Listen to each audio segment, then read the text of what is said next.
Today is Tuesday, December 30th.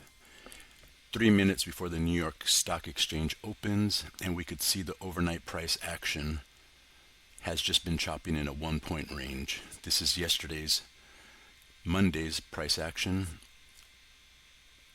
I have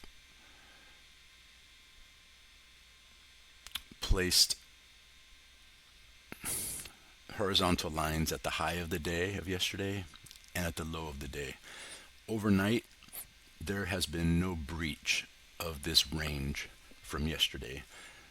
What I have learned is that tells me that there has been no power activated by the big boys.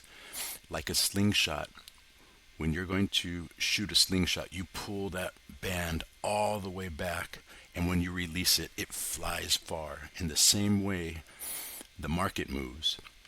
All of this is liquidity. The big boys would need to pull the band all the way back to slingshot past, or vice versa, pull the band all the way back to be able to slingshot past. They'll use this liquidity. Everything you see here is liquidity being built. They'll use this liquidity as the fuel to slingshot in one direction. We don't see any power that's been generated, so I set my expectations that we will range within this level and this level for today until we see that the big boys can activate some power in one direction or the other. Here is the 30-minute chart. So yesterday's price action is right in this level. The pre-market level is right here. And as you can see, there's liquidity above, and there is also liquidity below. So if the big boys want to make a move, they have two escape plans. They have two areas of liquidity that they could use.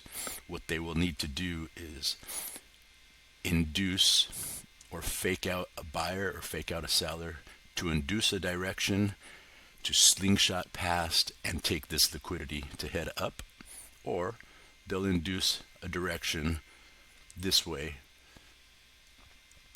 to slingshot down and take out this liquidity. This will be the fuel for the bears if they want to push it down. That is the power that the big boys need to make their move.